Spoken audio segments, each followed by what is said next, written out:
So thank you very much, everybody, for joining me on this session, which is part of Reading Climate Festival. I'm going to talk to you about net zero, what it is, why it's important, and how your organisation could go about implementing it. I will share my screen. And we'll begin.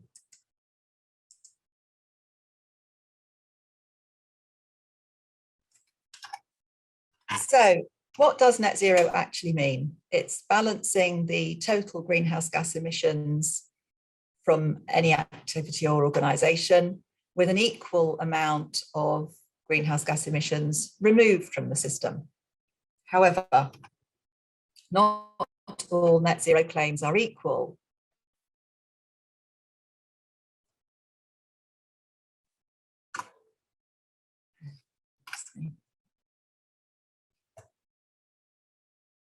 I have no mouse, there we go.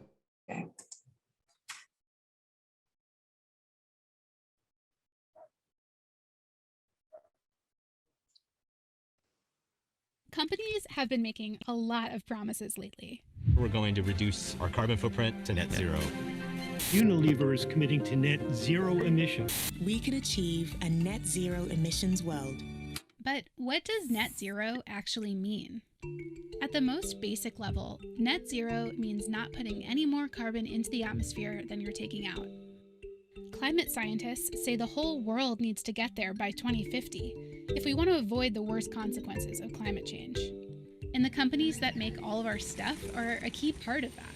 So how can you tell if a net zero pledge has substance beyond the beautiful shots of wind turbines? Let's look at two hypothetical car companies with net zero plans to see the difference.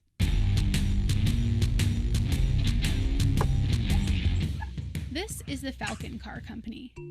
Falcon plans to power all of its factories and its offices with renewable energy. There's still some sources of emissions from their factories that they aren't sure they can clean up, like the super hot furnaces they use to build car parts. To make up for that, the company says they'll pay to plant some trees. Sounds like a pretty solid plan, right? Well, this plan will only clean up about 5% of the carbon emissions tied to Falcon's business. It doesn't address the fact that their main product runs on fossil fuels. That brings us to the Sparrow Car Company.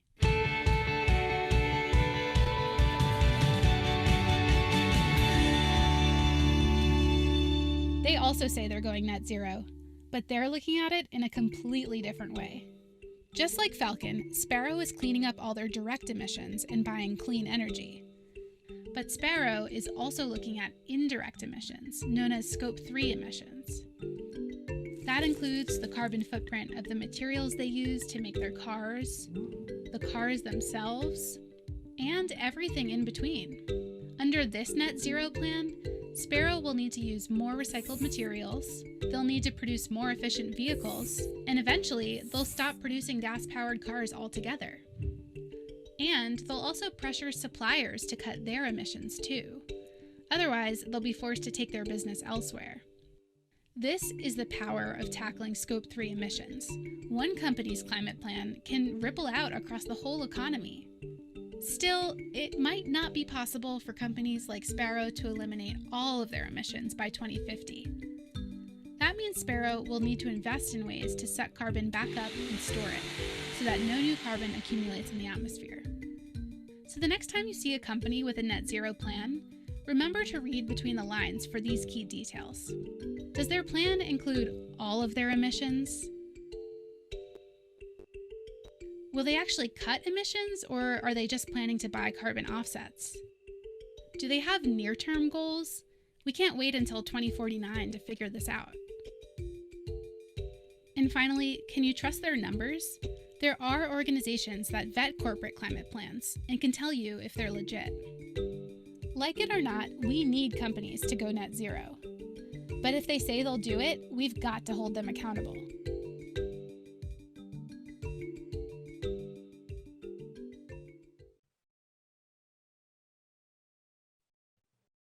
So you could achieve net zero today by just offsetting all your emissions. Costs about £6 a tonne, job done. Or is it? because actually real net zero requires reducing emissions as far as you can, while also establishing a robust approach to compensating for all your residual emissions by actively removing greenhouse gases, not just from your own operations, but also with reference to your supply chain. Which sounds like a fairly daunting task, but actually, step by step, it's quite straightforward. But why do we need to do this? So at COP21 in Paris in 2015, nearly 200 countries adopted the Paris Agreement and entered into a legally binding international treaty on climate change, with the goal of limiting global warming to well below 2 and preferably to no more than 1.5 degrees Celsius compared to pre-industrial levels. Now, it has to be said that 6 years on, progress on that is fairly sketchy, but still the will was there. So clearly there is an appetite for this kind of action. You saw in the little video there, the Science-Based Targets Initiative, and that's quite a robust methodology for calculating how much emissions reduction is necessary in order to keep that warming below those dangerous levels. And basically it means that greenhouse gas emissions need to halve by 2030, at the same time as falling to net zero by 2050 through the use of carbon mitigation and offsetting. So how are those countries doing against that commitment that they made in 2015? Well, the answer is really not well enough. As you can see, only the Gambia is currently operating policy which is compatible with the 1.5 degrees warming limit agreed to at Paris. So with COP26 coming up in Glasgow in November, there's an awful lot to play for. So in terms of UK climate policy, we had the Climate Change Act in 2008, which committed the UK to an 80% reduction in carbon emissions by 2050, that should say. Then secondary legislation in 2019 increased that target to at least 100%. And earlier this year, the sixth carbon budget set an interim target of a 78% reduction by 2035 compared to 1990. However, the Climate Change Committee, which holds the UK government to account on climate change, published a report in July 2019, which said that the UK government's policy actions were well short of what was necessary in order for it to hit its own net zero target. So in its response, the government said that it would publish a comprehensive net zero strategy in the lead up to COP26. COP26 is about 6 weeks away and we're yet to see that, but I imagine it will turn up in due course. But in the meantime, they're running a fairly concerted programme to try and get as many organisations as possible to sign up to something they're calling the Race to Zero. So this effectively is a commitment to pledge at top level to reach net zero greenhouse gases by 2050 at the latest and to reduce emissions by 50% by 2030 at the latest. So that's in line with the science. And the idea is that organisations should publish a plan explaining what actions they will take towards those goals. Obviously, they then need to implement, and importantly, they need to publish an annual report that indicates how they're doing against those targets. So the question is, why should any organisation do this? And there are actually some compelling commercial reasons. So certainly at the moment, having a credible sustainability strategy, ideally aligned to net zero and science-based targets, is a source of competitive advantage. So customers are demanding more action from brands, but also quite often the pressure comes from the commercial customers of service-oriented industries, and also certainly in public sector. Public procurement is now requiring that from the 30th of September, any organisation bidding for a contract worth more than £3 million will have to have published a carbon reduction plan that indicates how it's going to get to net zero by at least 2050. So there is some commercial pressure, and it's fair to say that organisations that kind of act ahead of being compelled by policy do benefit from prime mover advantage here. So it is possible to use a net zero commitment and a proper execution plan as a source of competitive advantage. But there are also risks associated with not taking action on climate change.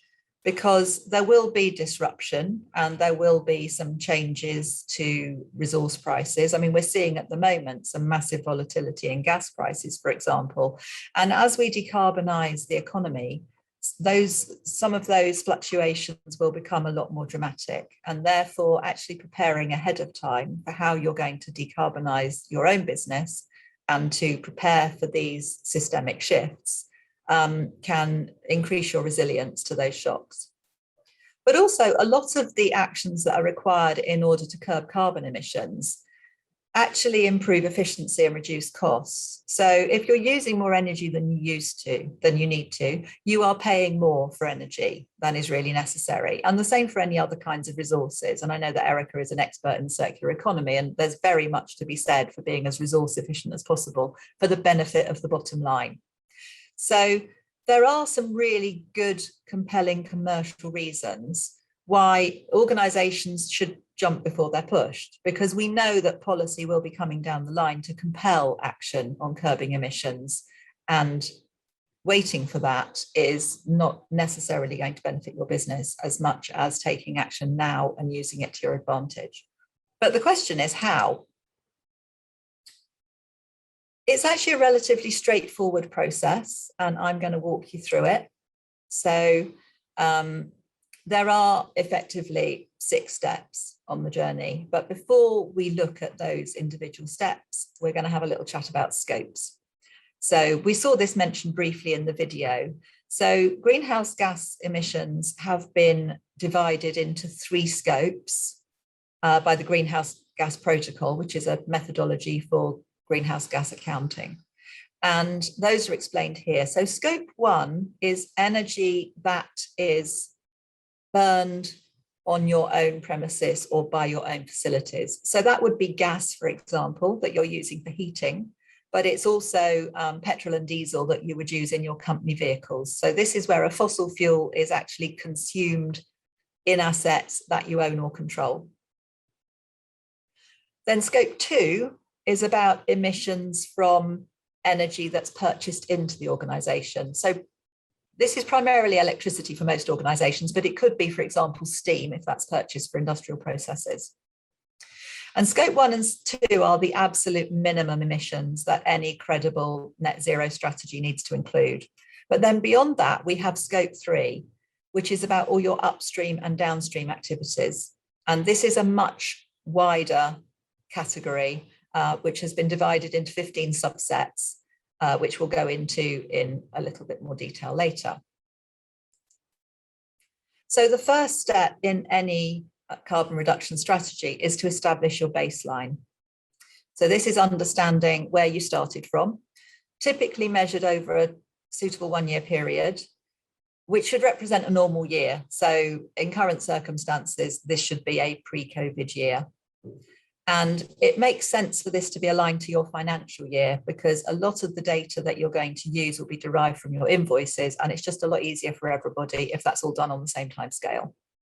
And as I mentioned before, you need to be looking at your scope 1 and 2 emissions as an absolute minimum. So for most organisations, that will be gas, oil and vehicle fuel, which is your scope 1, electricity, which is your scope 2. And you should be able to find all the information that you need from your bills. And there are standard methodologies which are easily accessible online for converting what you consume into a carbon emissions figure. Now, looking at those scope 3 categories in a little bit more detail, as you can see, all 15 are listed and explained here. The ones that I've ringed, 5, 6 and 7, basically apply to all organisations. So every organisation will be generating waste. There will be some element of business travel. So this is transportation, typically in public transport, or using private vehicles for which expenses are claimed. And then finally, employee commuting. So that's the way people travel to and from sites. And that category has been expanded to include emissions arising from remote working. So bearing in mind that a lot of people are working from home now, that would come under category 7 of scope 3 in your emissions reporting. Now, the other categories are industry dependent. So If you are manufacturing goods, then categories 4 and 9 come into play. So that's your transportation and distribution, both upstream and downstream, of products that you sell. And then there are categories for the customer's use of products that you sell and the end of life treatment of products that you sell. If you're a service industry, those things just aren't relevant. But it's definitely worth looking at purchased goods and services as an additional category that is well worth accounting for, but can become quite difficult, because what you're relying on then is for your suppliers to share data about their own activities with you. Although the alternative is that you can find proxy data that can be used to model those emissions. So you have at least some idea, based on the value of purchases in different sectors, what the kind of emissions are likely to be. But the things that you can specifically count from primary data are typically 5, 6, and 7. And then the next thing you need to do is to determine what your targets should be. So we've already talked about whether we should include indirect emissions from the value chain, and that typically relates to purchased goods and services. The other question to consider is, should you set interim targets? So obviously you will have a net zero goal at some point and an emissions reduction target at some point, but actually having milestones on the way can make it a lot easier to monitor progress. And as we saw in the video, leaving it until midnight of the day before the deadline is never going to achieve the goal. So that helps to monitor progress, gives you something to celebrate as an organisation along the way, and encourages your staff and your stakeholders to take immediate action. The danger is that if you decide that you will offset your emissions immediately and go net zero from the end of the next financial year, for example, then that might reduce the emphasis on emissions reduction and leave you in that situation where all you're doing is offsetting, which isn't going to get us any closer to the kind of reductions in the use of fossil fuels and other goods that are getting us so far over the carbon budget that we really need to stick to. And the third thing to think about is whether targets should be absolute or normalized. So an absolute target is obvious, it just considers your emissions. A normalized target is linked to other factors, for example, per £1 million of turnover or per full-time employee. So that really depends on your business strategy. Certainly, if you are the kind of organisation that is involved in lots of mergers and acquisitions and the size and shape of the organisation is constantly changing, then normalised targets might be a more sensible idea. But for most organisations that are growing organically, having an absolute target is the recommended route. And of course, the ultimate goal of zero carbon is irrespective of business performance. We need to reduce emissions absolutely over the globe. And so if everybody does it conditionally, again, we're not going to get there. And then deciding what targets to set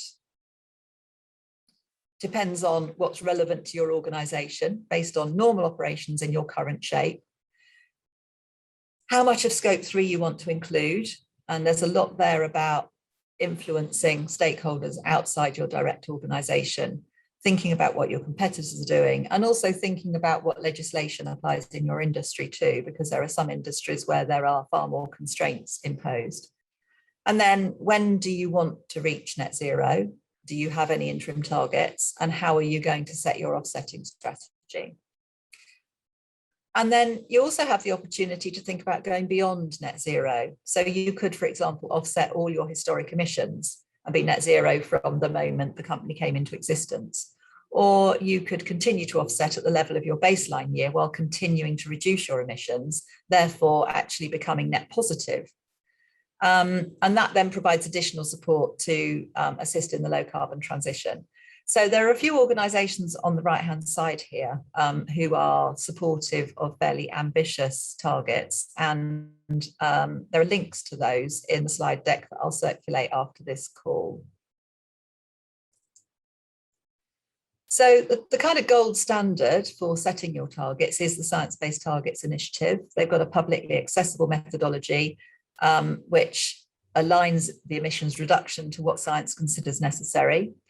So that is a robust and credible approach. And there is also guidance by sector available. and there is a slimmed down version available for SMEs. Verification is available with science-based targets, and it's quite expensive, but it's optional. You can use their methodology without having to buy the verification and still know that what you're doing is kind of credible and robust. Importantly, the Science-Based Targets Initiative recommends Scope 3 screening to ascertain whether your relevant Scope 3 emissions are equal to or greater than 40% of your total. And if so, they recommend that they should be included. So I talked a minute ago about the opportunity of going beyond zero. And so these are the ways that you can frame that. And again, there are links in the presentation if you want to find out what these organisations are doing about it. So you can either just match the offset each year to the emissions level that's relevant for that year, and then you will just be carbon neutral in perpetuity. However, if you continue to offset at the same level as your baseline year while continuing to reduce your emissions, you can become net positive. And NatWest is an example of an organisation that's committed to do that. And alternatively, Microsoft has offset all its emissions ever since the company was first established, and then continues to offset its residual emissions going forward. And therefore it is carbon neutral from its origins. Whatever target you choose, you will need to have a plan.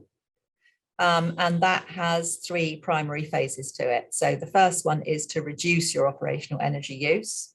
So making sure that the energy and fuel that you use is as little as possible. Then increase the renewable energy supply. So that can either be done by installing on-site renewable energy sources or investing in off-site renewables through the procurement of genuinely renewable energy. And then finally, offsetting any remaining carbon. So always reduce first and offset next. In terms of reducing your operational energy use, typically there are four main categories that you can look at. So the first thing is looking at your capital assets. So thinking about your building fabric and systems. How much control do you have? Have you got a building management system? Are you thinking about your procurement?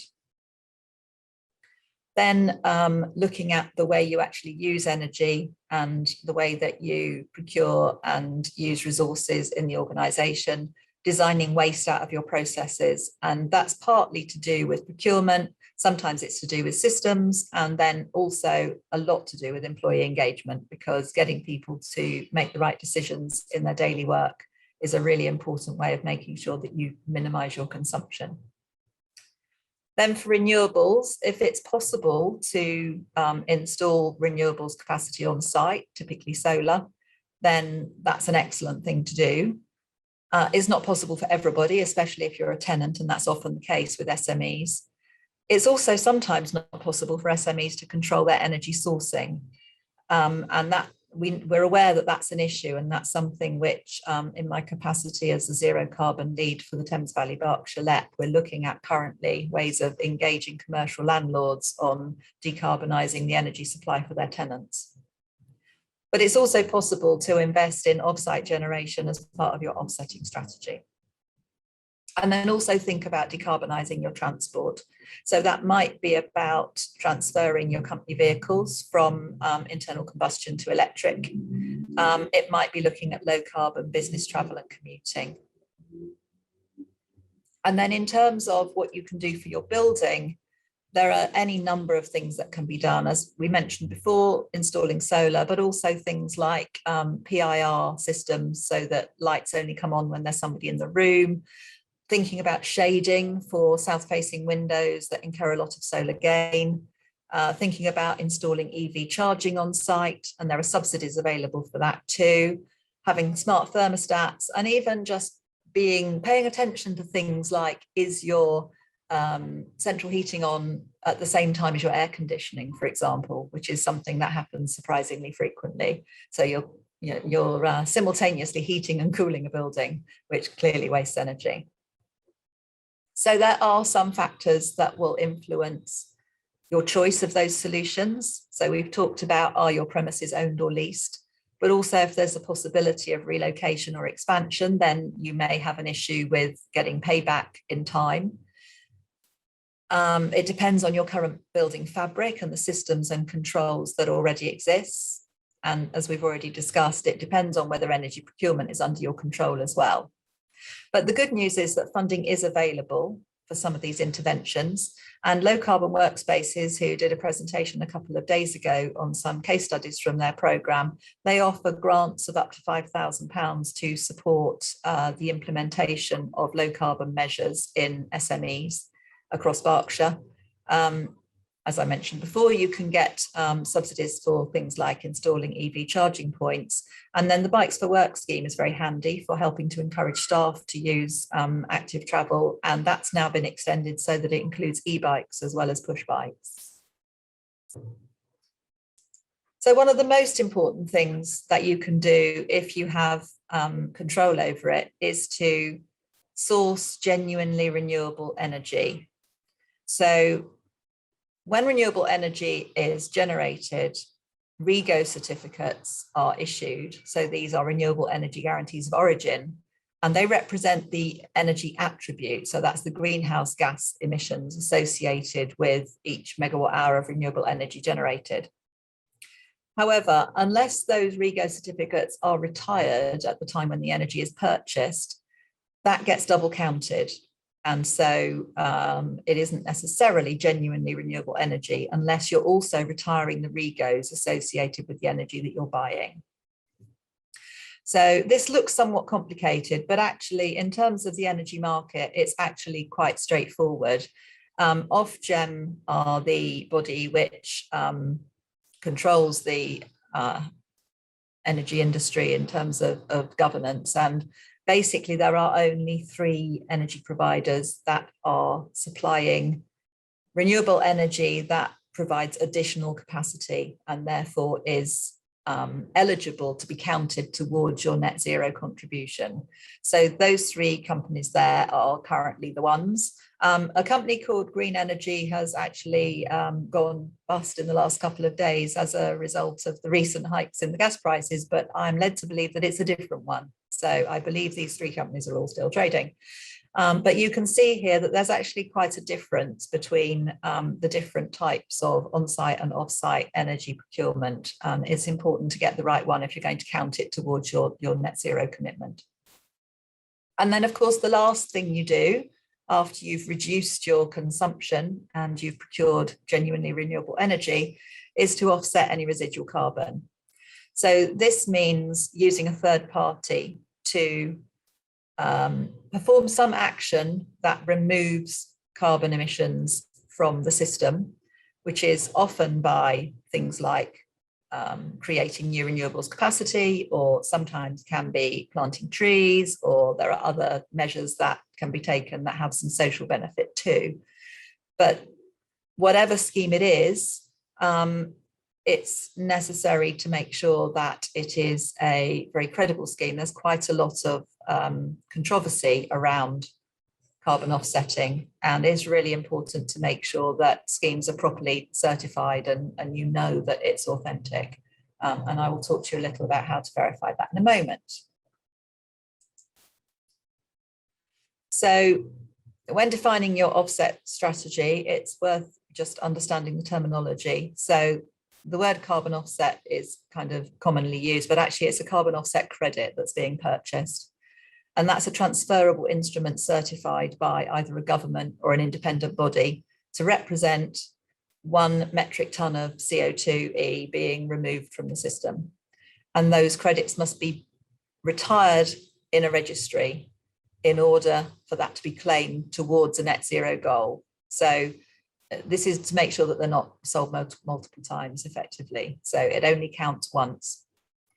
Now, some standards offer ex-ante credits, and those represent a promise that in future an emissions reduction will be achieved.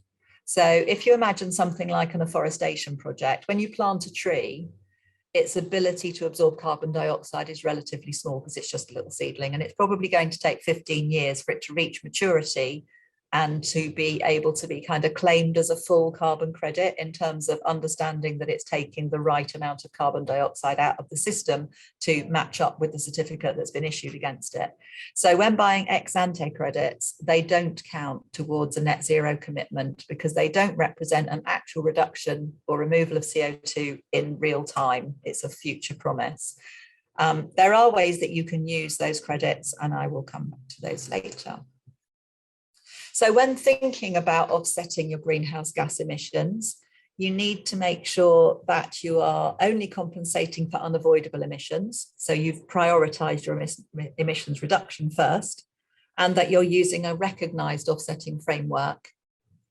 And those are generally judged against the 8 criteria that you can see here. So they need to be, first of all, real, they need to exist. They need to avoid leakage. So that means that they're not kind of being counted into systems. They need to be measurable. They need to be permanent. They need to be additional. So it needs to be something that wasn't already happening before it was offered as a carbon credit. They must be independently verified, and I'll talk to you about the verification systems in the next slide. They need to be unique, and most importantly, they need to avoid social and environmental harm. So it's no good investing in something which is going to remove carbon dioxide from the system, but it's going to do, you know, some other thing that's not going to be beneficial to humans or nature.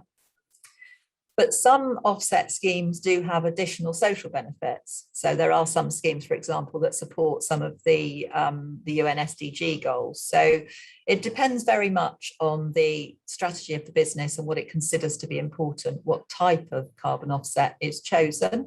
But there are 3 main international carbon offset standards available. So on the right-hand side are the label acronyms associated with these. So if it's a VER, a VCU, or a CER, you know that it has been verified by one of the credible carbon offset standards and that it does meet those 8 criteria that you saw on the previous slide. Now, there are 2 UK-based verification standards too. So there is there's a carbon woodland standard and a peat standard. But both of these currently only really offer ex-ante credits. So they're fairly immature. And although work has started on creating the carbon sinks through either planting or conserving peatland, it is not yet possible to buy credits from these schemes, which are sufficient to claim against a current net zero commitment. So they can be invested in for future, but not for current. But to give some example of the kind of cost associated with buying verifiable, credible carbon offsets, these are a selection of schemes that are offered by a company called Carbon Footprint, which is one of a number of different organisations that trade in credible carbon offsets. So you'll see here that most of these are international projects or programs, and that the cost per tonne of CO2 starts at around £7 and goes up to almost double that. The most expensive one on this list is the UK tree planting. And that is because, as I said, this, you know, it's an immature market in the UK. So for every tree that's planted in the UK, there has to be an equivalent tree buddying project, which basically means that you're kind of planting twice as many trees and therefore incurring twice as many costs for the same amount of carbon credit. So it's often less expensive to invest in international offsetting projects. It really depends on whether creating social benefit in the UK is important as part of your organisation strategy. So just to give an example, we've just worked on a project for a client where we looked at offsetting their last 3 years of emissions, enabling them to declare net zero from the beginning of their next financial year from their baseline year, and then continue onwards year by year after that. So this 500 tonnes of CO2 actually related to 3 years trading of a medium-sized service industry. So you can see that perhaps that would amount to about £1,000, £1,500 a year. So it's not a particularly expensive thing to do, even if you're choosing the most high value, high quality offsets. And there's also the opportunity to go a little bit further and to use this as an opportunity to demonstrate some leadership in your sector. So this is the idea of using a transition fund. So the core premise of this is that rather than just buying carbon offset credits at their current traded price, which as you've seen is kind of between about £7 and £12 per tonne, to actually set aside a sum that's equivalent to an internal carbon price that is more related to the actual cost of carbon. And it's possible to get this information from the Green Book, which is published by the Treasury every year. So for 2021, this notional carbon price is actually £70 per tonne. So it's almost 10 times the cheapest verifiable carbon offset that you can buy. But if you decided that you would set aside this kind of sum of money and think about investing in the real value of the carbon that your organisation is emitting, then that gives you the opportunity to both fund the cost of the carbon offsets that are necessary in order to support your net zero commitment, but also to invest in additional activities that will go beyond that in order to support the transition to a low carbon economy through other activities which might not occur without your investment. So it's something which is entirely optional, and it does mean that if you have an organisation that is perhaps committed to doing carbon mitigation work in the UK, that you can still support valid projects that won't necessarily count towards your net zero commitment, but will help towards your CSR goals. So once you've made all those decisions, then the next thing you need to do is to implement. So there's a diagram here of how a zero carbon flight path might look. So this is kind of purely notional, but it just gives you some idea of what goes into the mix and where it begins to have an effect. So at the point at which you decide to offset your remaining emissions, you can declare net zero. And you can see on this graph that's being done quite early in the process, but that emissions curve continues to fall over time. And that's coming down due to a mixture of different interventions. So first of all, sourcing genuinely renewable energy makes a massive difference. And then obviously, once you've bought that kind of energy, you don't have to buy offsets related to your energy use either. Then you can start thinking about your energy efficiency actions and reducing your consumption of energy. And you can think about working with your suppliers to make sure that your supply chain carbon is coming down as well. And then you can see that in this particular graph, there's a science-based target at the end. So this could, for example, be a 2030 timeline with a 50% reduction in actual emissions.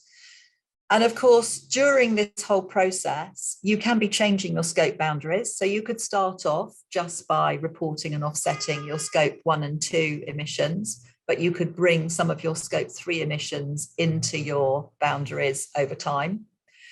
Also worth bearing in mind that the grid will continue to decarbonise too. So any energy that you are buying, even if it's not fully renewable, will gradually become greener.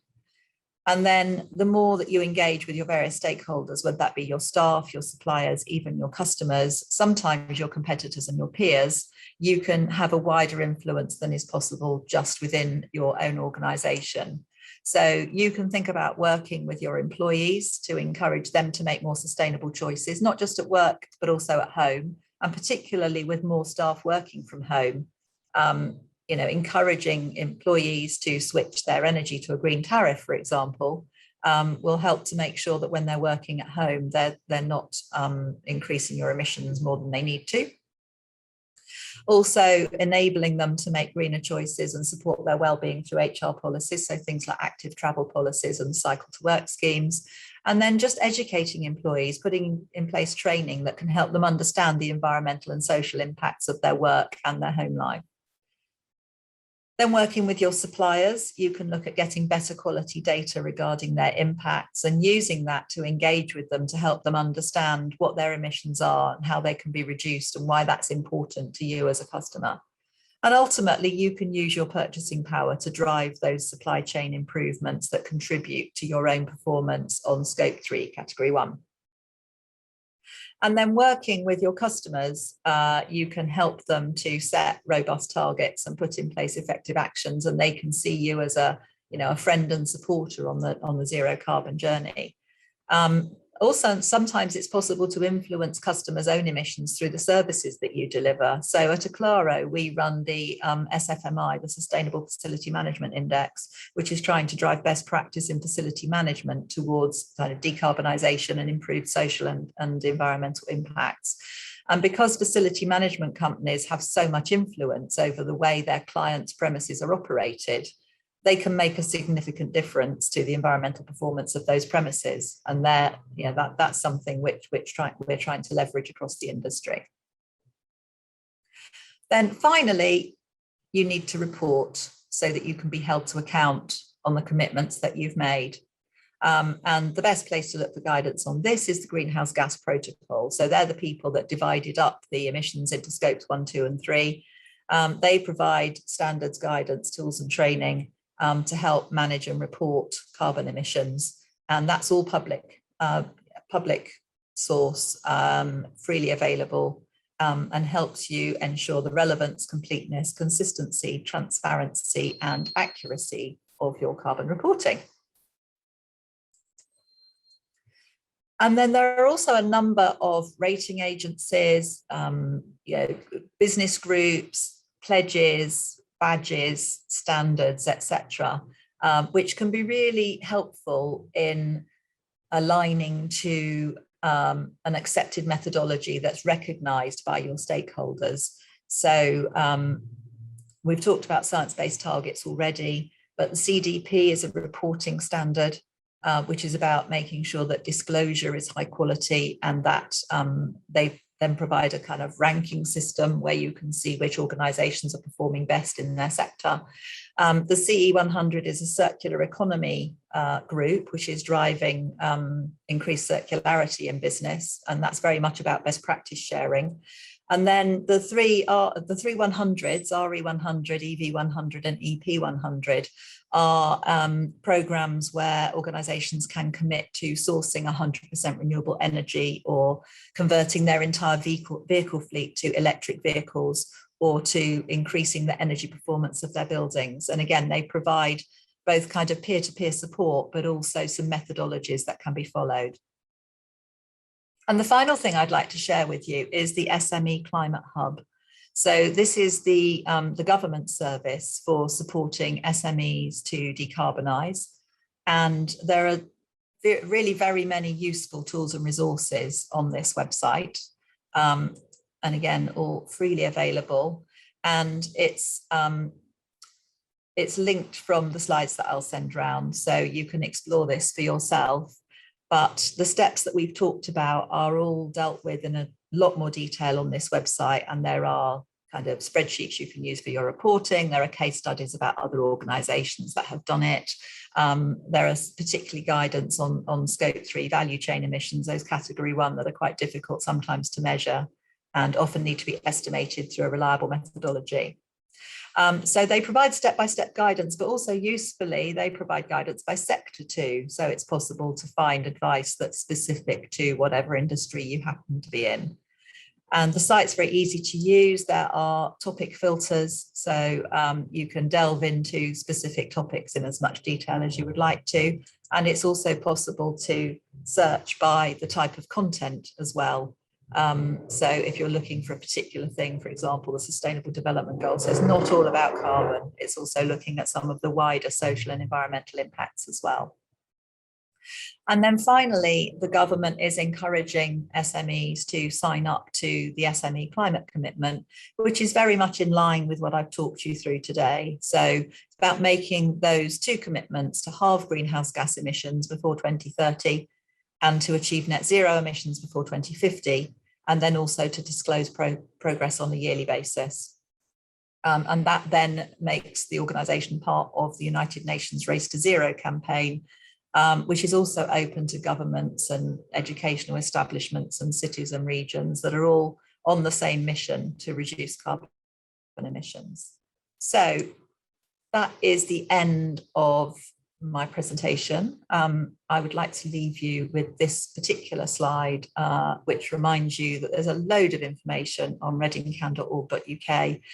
If you look at what can I do and then jump down to organisations, a lot of the tools and resources that we've talked through today are there, but also some real practical advice on quite specific things like, you know, where you can get help with looking at energy efficiency in your offices, for example, or where you can go to find grants on EV chargers and those kinds of things. At the end of this presentation, I'm not going to go through them, but there are a handful of other slides that provide a bit more background information on some of the topics we've covered, just in case you want to delve into a bit more detail. But that's as much detail as I'm going to go into with you here now today. And this is your opportunity if you would like to ask some questions.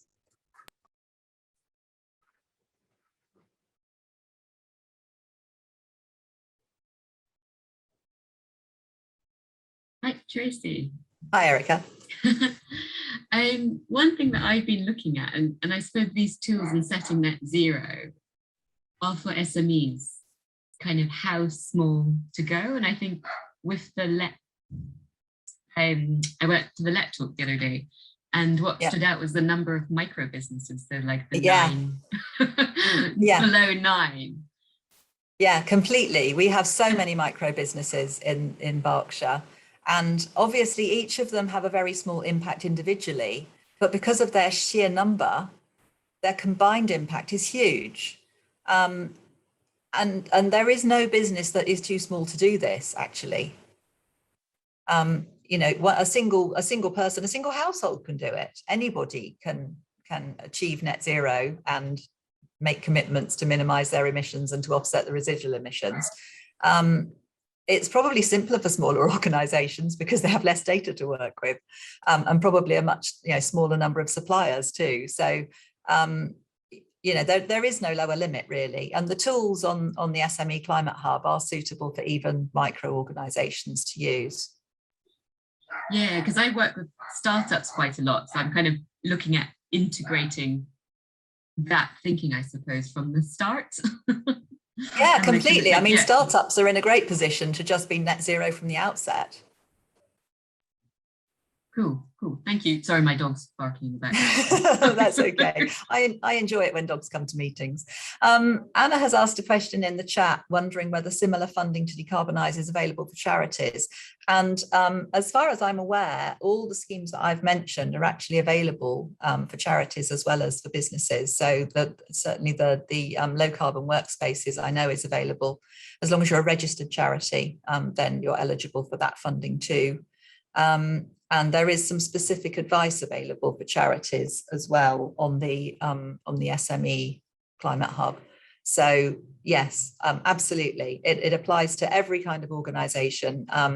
You know, churches, charities, I don't know, sports clubs, you know, whatever. It really is completely transferable.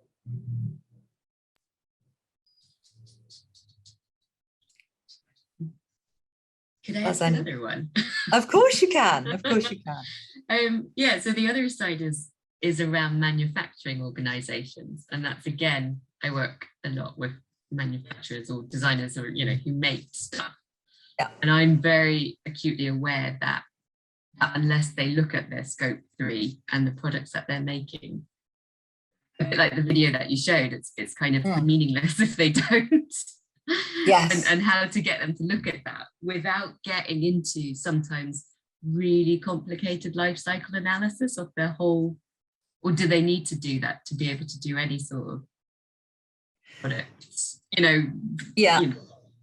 real net zero thing, or do estimations of their life cycle impact? Because you can kind of do really in-depth LCA or more softer touch kind of ones. Yeah, so I mean, there are credible methodologies for soft attach. So on the greenhouse gas protocol publishes Qantas data for different types of industrial processes and different different sectors, and that data has been kind of aggregated, but it's not, it's not a complete estimate.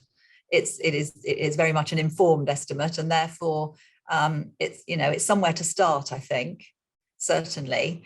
I think often the key thing to do as well is to look for kind of your area of biggest impact, and maybe use some proxies or Qantas data for the lower impact things, but think about, what's your biggest issue. So for example, if you're manufacturing an object which has steel in it, for example, which is a very carbon intensive manufacturing process, then perhaps just going granular on that particular aspect, and maybe accepting proxies and Qantas data for the other components.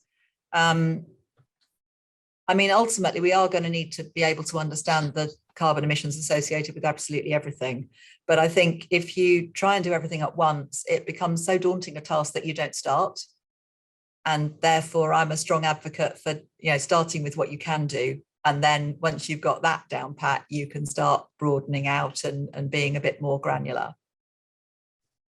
Cool. No, good to know about that Qantas one, because I think I'm of the same thing of, starting and sometimes some of them feel they have to go really detailed into one product, where actually you can kind of it's maybe more important to get the big portfolio, bigger picture, before zooming in too much on one and getting lost. Yeah, completely. And I mean, obviously the key thing, which you're well aware of because of what you do, is also, never choosing a material without thinking about how you're going to process it when it's no longer required in the product that it's been procured for. Because that everything is carbon, waste is carbon, water is carbon. Ultimately, everything has a carbon impact. So it really is a systemic issue that we don't just need to think about energy. Cool, thank you. Does anybody else have any questions?